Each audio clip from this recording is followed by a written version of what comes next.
Today we will be doing subject science of class 8 and this is our 9th period.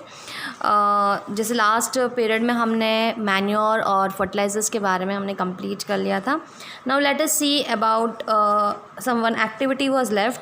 तो हमें ये activity complete कर लेते हैं. That is page number 11 activity number 6. Now I will make you understand. आप ये घर पे कर सकते हो, ठीक है ना. आपका फ्री टाइम है आपके पास और आराम से आप इसको कर सकते हो. क्या करना है आपको, ऐसे 3 जो है ग्लास लेनी है. अब ये डिस्पोजल ग्लासेस हो सकती है, ठीक है ना. पेपर ग्लासेस या डिस्पोजल ग्लासेस होती है. 3 इस तरीके से ग्लासेस ले लो. खाली कंटेनर है. 3 ग्लासेस ले लिया और मैंने इसमें क्या करना है आपको, इसके ऊपर ए बी और सी नोट लिखना है. इसके ऊपर ए बी और सी. अब आपको करना क्या है, इसके अंदर आपको मिट्टी डालनी है. जैसे आपने मिट्टी डाल दी, सॉइल डाल दिया. ये जैसे मैंने सॉइल पूरा कंप्लीट तीनों में बराबर से सॉइल डाल दिया. ओके. अब ए में आपको थोड़ा सा काऊ डंग डालना है, गोबर. ओके. मतलब सॉइल के साथ आपने और क्या डाला है, काऊ डंग. दूसरे में आपको सॉइल के साथ डालना है यूरिया, या फिर हम एक कोई भी आपके घर में जैसे केमिकल कोई फर्टिलाइज़र्स पड़ा है वो आपको डालना है, ठीक है ना. तो यूरिया एक केमिकल फर्टिलाइज़र है. और तीसरे में आपको क्या, सिर्फ सॉइल ही रखना है. तीसरे में आपको उसको क्या करना है, सिर्फ सॉइल ही रखना है. फिर आप 4-5 सीड्स, 6-7 सीड्स जो है हर में आपको डालना है. इसमें से अच्छे से मिक्स कर दो और फिर सीड्स डाल दो. आप कौन से भी सीड्स डाल सकते हो, मूंग के, चने के. मेरे हिसाब से मूंग के जो है अच्छे से ग्रो हो सकते हैं. तो मूंग के आपने सीड्स डाल दिए और रेगुलर, आपने ज़्यादा डीप नहीं डालना है.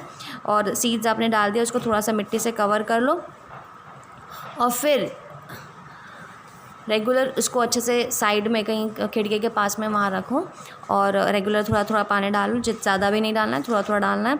और आप ऑब्ज़र्व करो, कुछ दिन के बाद आप क्या ऑब्ज़र्व करोगे कि इनकी सैपलिंग्स, मतलब जो पेड़ बाहर आएंगे, ठीक है ना, जो छोटे छोटे पौधे बाहर आएंगे, जिसको सीडलिंग्स कहते हैं, ये छोटे छोटे पौधे बाहर आएंगे.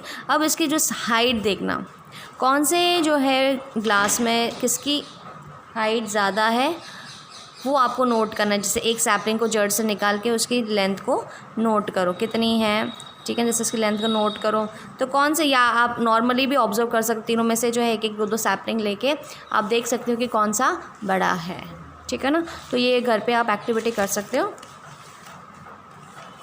अब नेक्स्ट है, यहाँ तक हमने मैन्योरिंग कंप्लीट कर ली है. नेक्स्ट टॉपिक हम लेंगे, दैट इज़ क्रॉप रोटेशन. क्या है, crop rotation. So what is crop rotation. अब देखो, हमारे पास एक ऑप्शन रहता है, या तो हमको खाद डालना पड़ता है, ठीक है ना, या उस ज़मीन को पड़ा रखना पड़ता है. इसके अलावा कुछ और टेक्निक्स हैं जिससे हम सॉइल के न्यूट्रिएंट्स को वापस रिप्लेनिश कर सकते हैं. वो है क्रॉप रोटेशन मेथड. ओके. अब इसको समझना है. Another method of replenishing the soil with nutrients, ठीक है. दूसरा मेथड जिससे हम न्यूट्रिएंट्स को रिप्लेनिश कर सकते हैं, वापस ला सकते हैं मिट्टी में, by crop rotation.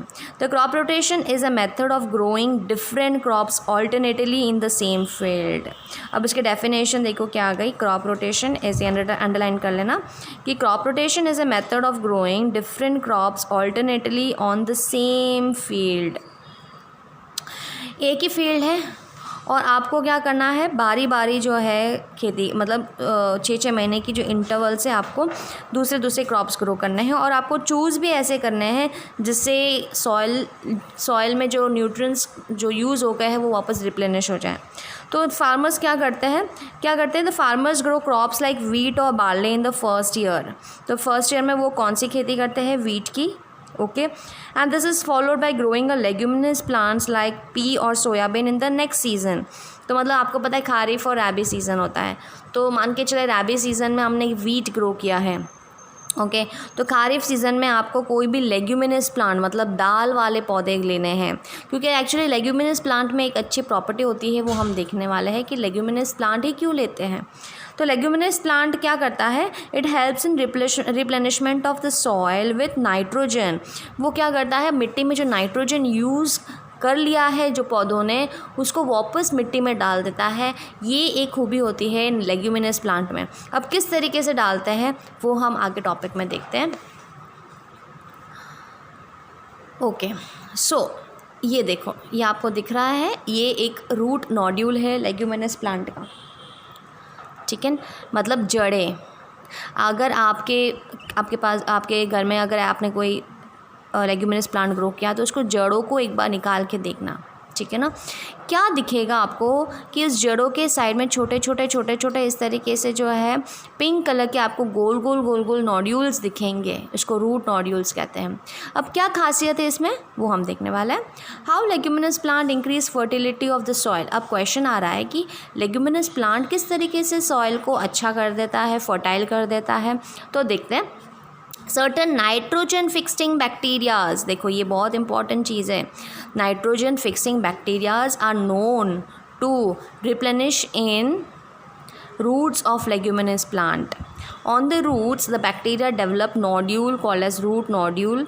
The bacteria live in symbiotic association with the roots of the leguminous plant and help to fix atmospheric nitrogen. The nitrogen so fixed can be used by the plant root from the soil. This is how the fertility of the soil is increased by the leguminous plant.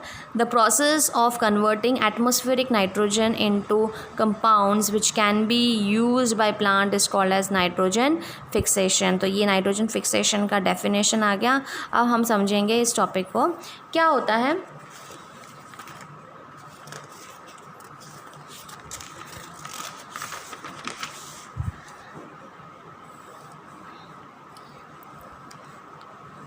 ये एक root nodule है, एक root है। जैसे leguminous plant का tap root system होता है, ये इस तरीके से इनके रूट्स होते हैं, ठीक है। तो ये लेग्यूमिनस प्लांट्स के जो रूट्स के अंदर कुछ ऐसे बैक्टीरियाज रहते हैं जिनको नाइट्रोजन फिक्सिंग बैक्टीरिया कहते हैं। अब वो सॉइल में प्रेजेंट है। अब वो बैक्टीरिया जैसे रूट आता है, ठीक है ना, रूट्स प्रेजेंट हैं, तो ये बैक्टीरियाज आके इन रूट से चिपक जाते हैं और वो धीरे धीरे अपने आसपास में ऐसे नोड्यूल्स बनाने लग जाते हैं, ठीक है ना। इस तरीके से गोल गोल नोड्यूल्स बनाने लग जाते हैं। अब ये नोड्यूल्स बैक्टीरियाज और ये जो प्लांट है ये दोनों एक दूसरे के साथ मिलके रहते हैं। किस तरीके से, ये एक सिम्बायोटिक एसोसिएशन बताता है। कौन सा एसोसिएशन बताता है? सिम्बायोटिक। सिम्बायोटिक एसोसिएशन का मतलब होता है कि जिसमें दो लिविंग ऑर्गेनिजम्स एक दूसरे को हेल्प करके रहते हैं। अब किस तरीके से, देखो, प्लांट उसको, इस बैक्टीरिया को सारे न्यूट्रिएंट्स प्रोवाइड करता है। ये प्लांट क्या करता है, प्लांट के जड़ों से वो उसको न्यूट्रिएंट्स मिलता है। और ये बैक्टीरिया क्या करता है, ये हवा में से नाइट्रोजन गैस, आपको पता है अपने एयर में अलग अलग गैसेस प्रेजेंट हैं, जैसे CO2 gas, carbon dioxide gas होता है, ऑक्सीजन गैस होता है, नाइट्रोजन गैस भी होता है। अब आपने जो पहले क्लासों में पढ़ा होगा कि कार्बन डाइऑक्साइड और ऑक्सीजन गैस तो स्टोमेटा के थ्रू, पत्तियों में, लीफ में जो स्टोमेटा होता है उससे अंदर आ जाता है, मगर nitrogen gas plant use directly नहीं कर सकता। प्लांट जो है डायरेक्टली हवा में से इस नाइट्रोजन गैस को अपने बॉडी में नहीं ले सकता। अब ये दिक्कत आती है कि जो प्लांट को नाइट्रोजन चाहिए प्रोटीन्स बनाने के लिए, तो ये नाइट्रोजन कहाँ से मिलेगा? मिट्टी से मिल रहा है, मगर मिट्टी में यूज़ कर करके वो तो ख़त्म हो जाता है। ओके, तो कुछ बैक्टीरियाज होते हैं वो इस तरीके से जो है नाइट्रोजन फिक्सिंग का काम करता है। अब ये बैक्टीरिया क्या करता है, हवा में से नाइट्रोजन गैस को लेता है, मतलब वो अपने बॉडी में लेगा और फिर उसको फिक्स करेगा, ठीक है, नाइट्राइट्स और नाइट्रेट्स में। ओके, नाइट्राइट्स और नाइट्रेट्स में इनको फिक्स कर लेता है। अब जो मिट्टी में ये दोनों, मतलब नाइट्रोजन अकेला नहीं, नाइट्रोजन का कंपाउंड जो है अब सॉइल में प्रेजेंट है। अब ये आसानी से जो है जड़ें उसको यूज़ कर लेती है और वो पेड़ के अंदर चला जाता है और फिर उसमें से नाइट्रोजन यूज़ किया जाता है। तो समझ में आया ना? तो नाइट्रोजन क्यों इम्पॉर्टेंट, मतलब ये बैक्टीरियाज क्यों इम्पॉर्टेंट है? ये नाइट्रोजन को फिक्स करता है, मतलब हवा में से नाइट्रोजन को लेके सॉइल में फिक्स करता है और फिर सॉइल में से जो है प्लांट आसानी से उसको ले सकता है, ठीक है ना। इसलिए जो है लेग्यूमिनस प्लांट्स में ये एक खूबी होती है जिसके कारण वो मतलब हम जो है एक सीज़न के बाद दूसरे सीज़न में हम कोशिश करते हैं कि हम कोई लेग्यूमिनस प्लांट ग्रो करें जिससे जिससे फसल मतलब आपको मैन्योर या फर्टिलाइजर्स डालने की ज़रूरत नहीं पड़ेगी, कुदरती तौर से जो है मिट्टी अच्छी हो जाती है, फर्टाइल हो जाती है। ओके, तो यहाँ तक हमने कंप्लीट कर दिया है। ये हमारा 2 ही टॉपिक आज कंप्लीट किया इधर से, crop rotation and leguminous plant. अब देखो यहाँ पे आपको क्वेश्चन क्या बनेगा, इसमें जैसे रूट्स बताए गए हैं, प्राइमरी रूट्स, ये रूट नॉड्यूल, सेकेंडरी, मतलब प्राइमरी रूट्स का मतलब है जो मेन जड़ होती है ना उसको प्राइमरी कहते हैं। जैसे ये मेन जड़ है प्राइमरी और इससे दूसरी जड़ें निकलती है तो उसको सेकेंडरी रूट्स कहते हैं, तीसरी और जड़ें निकलेगी तो उसको टर्शियरी रूट्स कहेंगे। तो इस तरीके से ये रूट नॉड्यूल्स होता है। अब इसके रिलेटेड देखो क्वेश्चंस देखते हैं हम। इसके रिलेटेड आपको क्वेश्चन आप वैसे तो पीछे देख सकते हो। नेक्स्ट इसमें क्वेश्चंस बनेंगे आपके,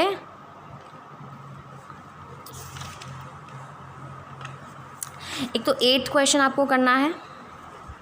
okay, explain how soil gets affected by the continuous plantation of the crops in the field.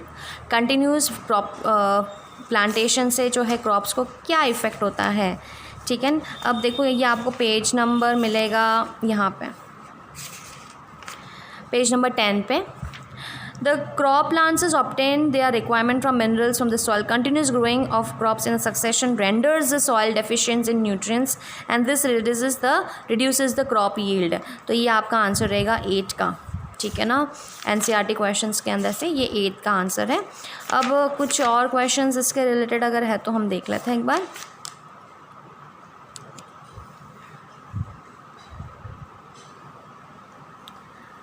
Okay,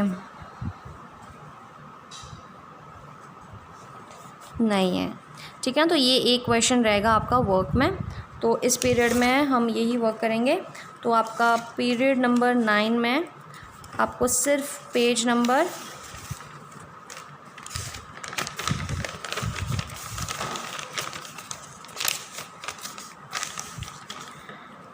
period 9 में जो है आपको सिर्फ पेज नंबर 20 का 8 क्वेश्चन करना है। पेज नंबर 20 का क्वेश्चन नंबर 8। ओके, ये आपका जो है होमवर्क रहेगा, प्लस आपको ये एक्टिविटी भी करनी है घर पे, ठीक है ना। ये एक्टिविटी जो पेज नंबर 11 पे है। ओके, पेज नंबर में मतलब आपको 3 छोटे से कप्स लेने हैं और उसमें सॉइल डाल के सीड्स डालने हैं और फिर ऑब्जर्व करना है। तो ये आपका वर्क रहेगा। तो जैसे मैंने आपको यहाँ तक होमवर्क बता दिया है, अब आपको क्लास वर्क में क्या करना है, एक्स्ट्रा क्वेश्चंस करने हैं। मैंने 3 क्वेश्चंस लिखे हैं। What is crop rotation, what is nitrogen fixation, how legume plant increase the fertility of the soil. अब देखो आपको यहाँ पे आंसर्स मिले, जो मैंने 2 पैराग्राफ पढ़ाया है उसी में ये आंसर्स है। यहाँ पे ये crop rotation is a method of growing different crops alternatively on the same field. Okay, ये क्रॉप रोटेशन है। नाइट्रोजन फिक्सेशन का प्रोसेस यहाँ पे आपको दिखाई दे रहा है। The process of converting atmospheric nitrogen into compound which can be used by the plant is called as nitrogen fixation. ये पेज नंबर 13 पे है। और यहाँ पे क्वेश्चन आएगा how legume plants increase the fertility of the soil. ये यहाँ पे मिलेगा कि certain nitrogen fixing bacterias are known to be present in the root of the legume plant. Plant तक करने के बाद the bacteria live in symbiotic association with the roots of leguminous plants and help in fixing of nitrogen and the nitrogen are fixed and can be used by the plant root and this is how the fertility is. ये पूरा यहाँ तक आएगा। Okay, तो आपको ये answers लिखने हैं अपनी नोटबुक में।